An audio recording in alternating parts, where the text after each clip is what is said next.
The day began looking so fresh, bright, and beautiful, all thanks to the lovely rain. There's something so calming about waking up to the sound of the rain, especially the first thing in the morning.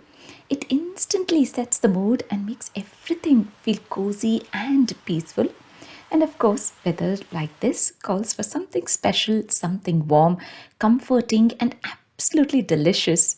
We couldn't resist craving some piping hot garma garam puris for breakfast, or should I say brunch. Honestly, during the holidays, waking up on time becomes a bit of a challenge. Late night movies, endless chatting, and those little snack breaks keeps us awake for longer than planned. So naturally, mornings start a little late, but that's perfectly okay. That's the beauty of holidays, slowing down, enjoying every moment, and not rushing through the day. So today's plan is simple and comforting, soft, fluffy puris served with a delicious vegetable sagu. To get started, in a nice big thali, I have 1 cup of wheat flour, 1 cup of maida, and 1 cup of very fine semolina. I add salt to taste, a teaspoon of green chili paste, 3 teaspoons of homemade desi ghee, and a teaspoon of brown sugar. I first mix everything really well so all the ingredients are nicely combined. Then I slowly pour in water little at a time and knead it into a dough that is not too soft. Especially important when making puris, the dough should be slightly firm but not too hard. This is the key of getting perfect puris that don't absorb too much of oil. If the dough is too soft, the puris tend to soak in a lot of oil while frying. So once the dough is ready, I let it rest for at least an hour. In the meantime, I prepare the vegetable sagu. I've gathered all the vegetables that I have at home, washed them very well, and chopped carrots, beans, potatoes, ginger, and tomatoes and onion as well.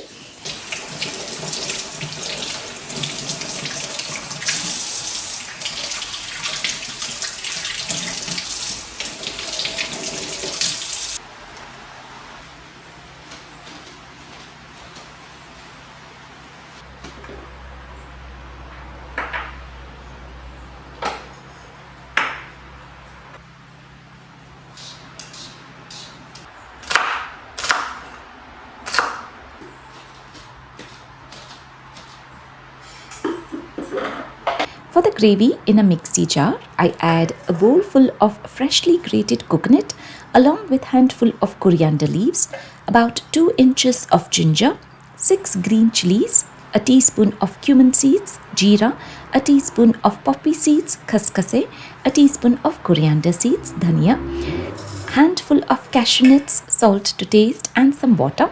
I blend everything into a smooth, creamy paste.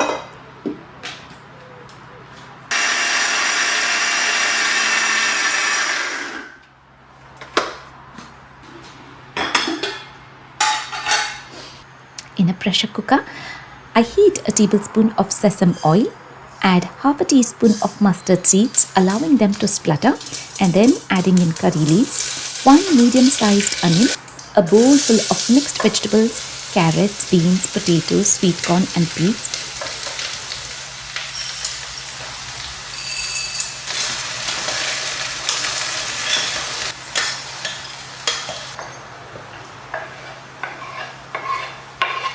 You can really add any vegetables you have at home. I give everything a good mix and then add chopped tomatoes, a pinch of turmeric. Now I pour in the freshly prepared coconut gravy. I rinse the mixie jar with a little bit of water and add that into, adjusting the consistency as needed. Then I pressure cook everything for 1 whistle.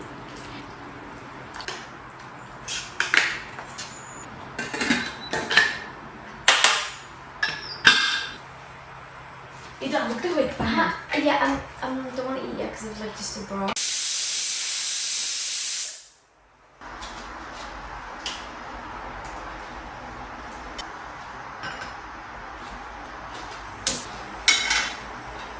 For making puris, I'm using my roti pressing machine. It makes the process so much easier and fun. Everyone at home loves using it. It saves us so much of time since I don't have to roll each puris individually. In fact, it turns into a lovely family activity when I use roti pressing machine at home.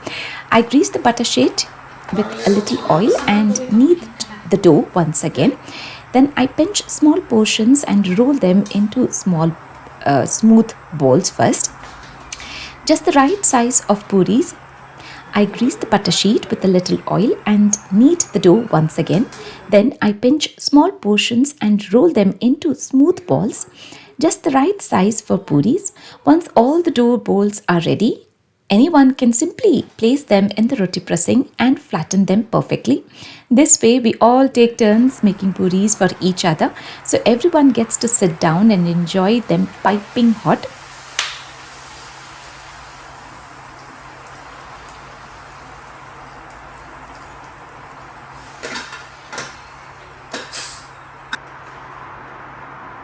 Shreya makes puris for me, Sanika makes puris for Shreya. Now the oil is hot, I gently slide the puris in one by one, watching them puff up beautifully. Golden fluffy texture is just so satisfying. And just like that, we all sit down and enjoy our garma garam puris with delicious vegetable sagu for a cozy holiday brunch. Moments like these, simple, warm, and filled with love, are what makes holidays truly special.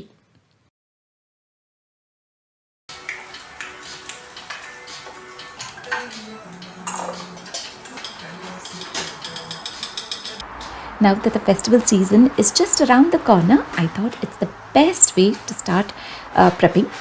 I like to keep all my saris pressed, ironed, and neatly pinned in advance because we all know how busy festival days can get.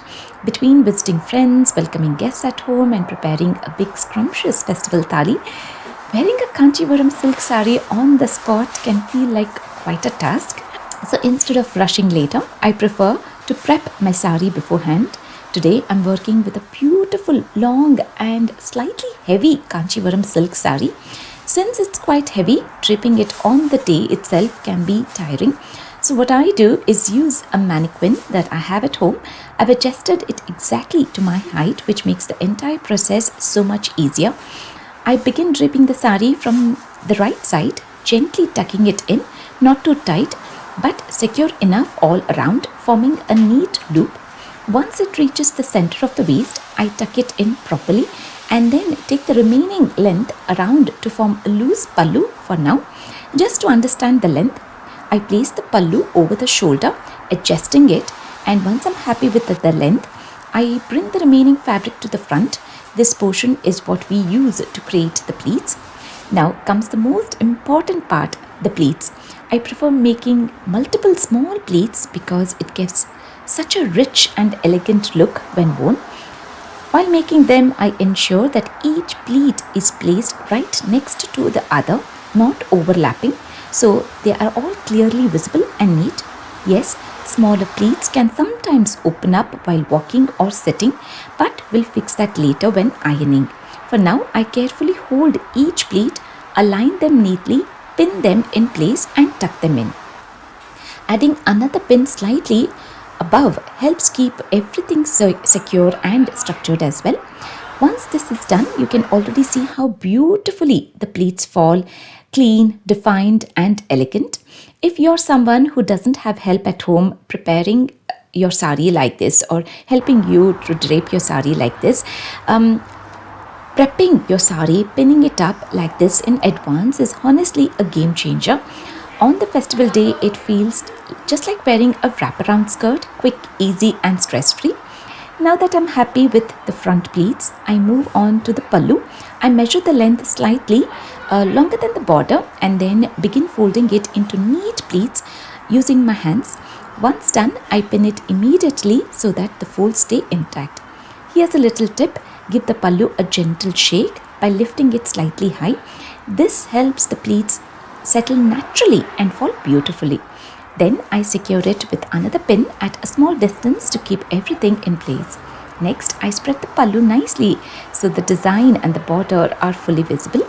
The border near the The border near the waistline is something I like to highlight, so I gently pull it out, adjust it neatly, and tuck it from inside so it looks clean and well defined. And just like that, even a heavy Kanchivaram sari starts to look neat, structured, and absolutely elegant. Once everything is pinned and set, it's time to iron. I prefer ironing after pinning. This way. All the pleats stay intact and perfectly in place. I carefully spread the sari on the dining table to get enough space and press each section neatly, including the pallu.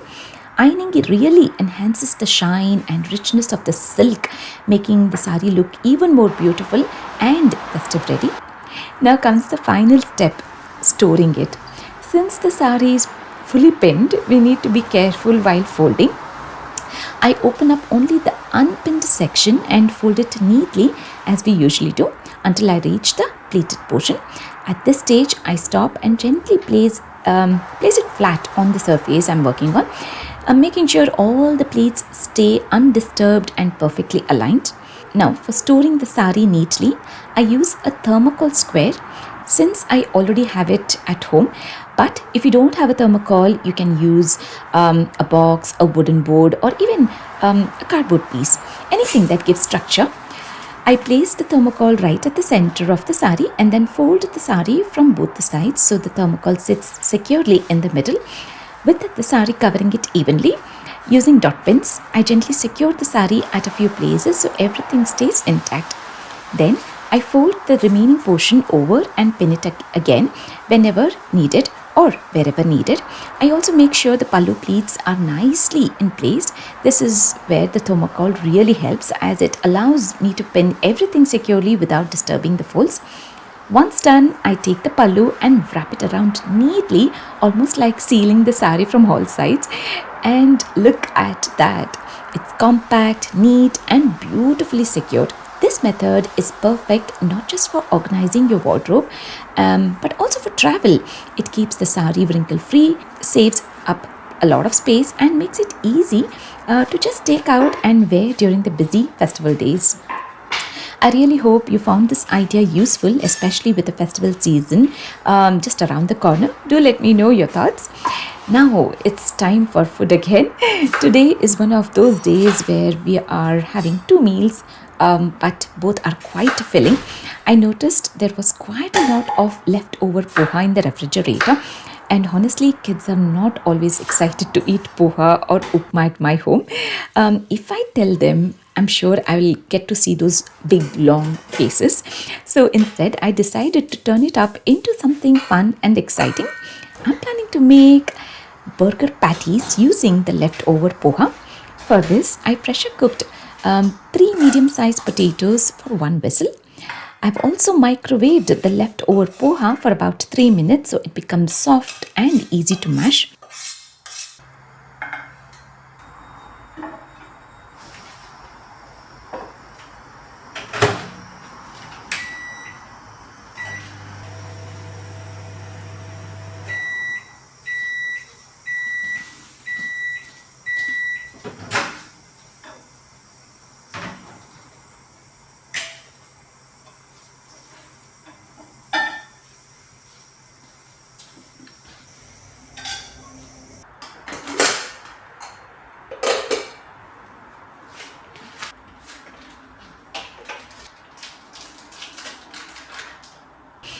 In a bowl, I combined the softened poha with the boiled potatoes. I also grate in small portion of paneer that I had at home.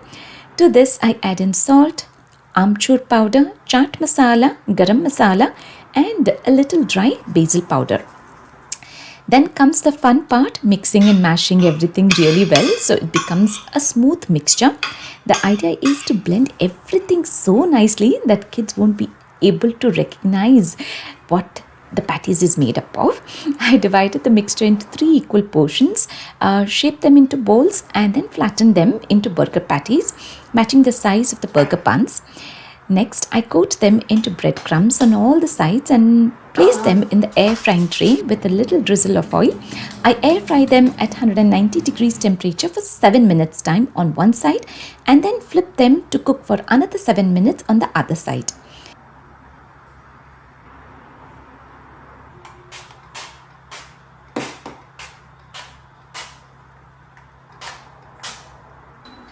it does. It says a lot. And there we have it, crispy golden homemade patties. People often think burgers are unhealthy, but look at this. So many vegetables, homemade patties, and fresh ingredients. It's all about how you make it. I also like to lightly butter the burger buns and toast them on a tawa.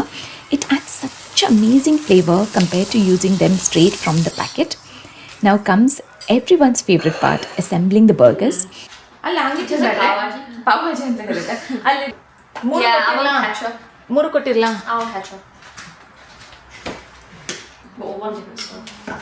ಆಮೇಲೆ cheese slice ಕೊಡ್ಲಾ ಅಯ್ಯ ಬರೀ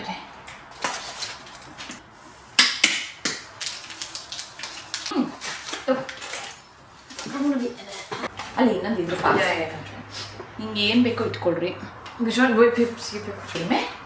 ಏ ಇದಕ್ಕೆ ಫಸ್ಟಿಗೆ cheese ಹಾಕೊಂಡ್ಬಿಟ್ರೆ better ಅಲ್ಲ first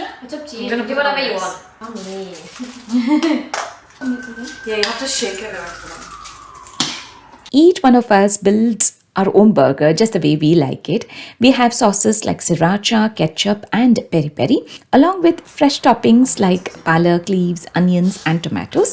Honestly, kids made their own burgers even better than mine. For mine, I layered peri peri sauce on one side, ketchup and sriracha on the other side, added a cheese slice, fresh veggies, and crispy poha patty, served with some crisps on the side. It's absolutely delicious. And that's it for today's video. From festive prep to a fun and creative meal using leftovers. I really hope you enjoyed watching this video as much as I enjoyed sharing it with you all. Do let me know your thoughts in the comments. I absolutely love reading them. Thank you so much for watching till the end. See you all again soon in my next video. Take care. Bye-bye for now.